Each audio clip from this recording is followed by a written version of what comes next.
Assalamualaikum warahmatullahi wabarakatuh.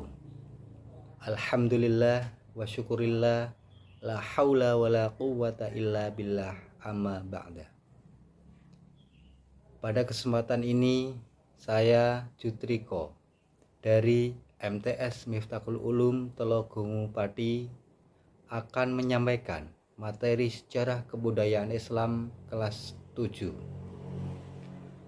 Adapun materi yang akan saya sampaikan adalah strategi dakwah Nabi Muhammad SAW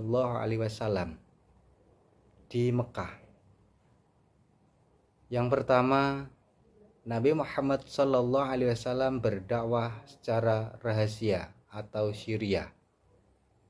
Dalam dakwah secara syiriah, Rasulullah SAW dengan cara sembunyi-sembunyi. Kemudian berdakwah dari keluarga karib dan kerabatnya.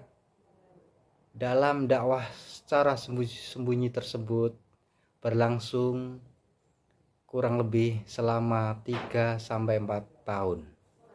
Kemudian Rasulullah mempersiapkan diri untuk menghimpun kekuatan dan mencari pengikut yang setia.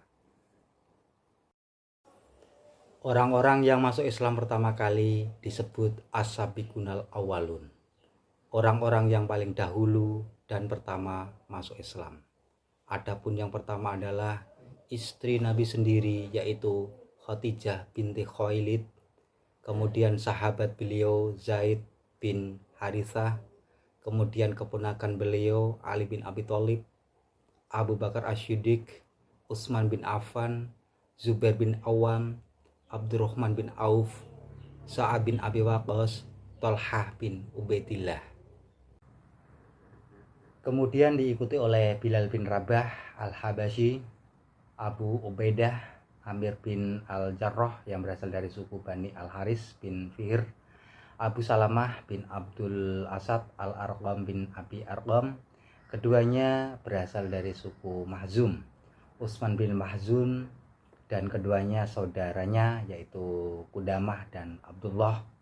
Ubaidah bin Al-Harith bin Al-Muhtalib bin Abdul Manaf, Sa'id bin Zaid Al-Adawi, dan istrinya Fatimah binti Al-Khattab Al-Adawiyah, saudara perempuan dari Umar bin Al-Khattab bin Al-Aris, Abdullah bin Mas'ud Al-Hazali, dan Arqam bin Abi Arqam, dan lain-lain. Mereka inilah yang disebut dengan as-sabiqunal awwalun, yaitu orang-orang yang masuk Islam pada generasi awal. Mereka yang kelak menjadi pendukung setia Nabi Muhammad SAW.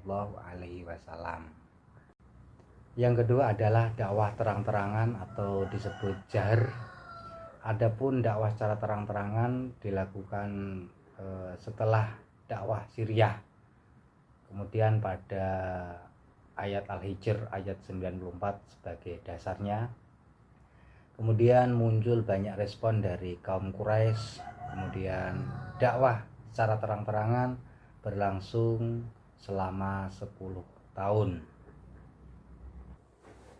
Dalam dakwah terang-terangan, Nabi Muhammad SAW mengalami kekerasan, pelecehan, dan lain sebagainya.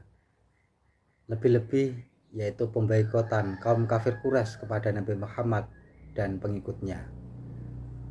Untuk pemboikotan yang pertama, barang siapa yang setuju dengan agama Muhammad, berbelas kasihan kepada salah seorang pengikutnya yang masuk Islam, atau memberi tempat singgah pada salah seorang dari mereka, maka ia dianggap sebagai kelompoknya dan diputuskan hubungan dengannya.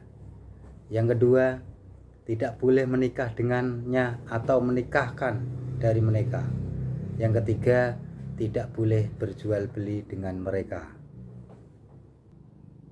Itulah dakwah yang dilakukan Nabi Muhammad SAW. Dengan kesimpulan, suatu perjuangan membutuhkan kesabaran. Dalam perjuangan membutuhkan kesabaran, karena dengan kita sabar akan membuahkan hasil yang manis. Demikian yang bisa saya sampaikan. Sampai jumpa di lain kesempatan. Kurang lebihnya mohon maaf. Saya akhiri. Assalamualaikum warahmatullahi wabarakatuh.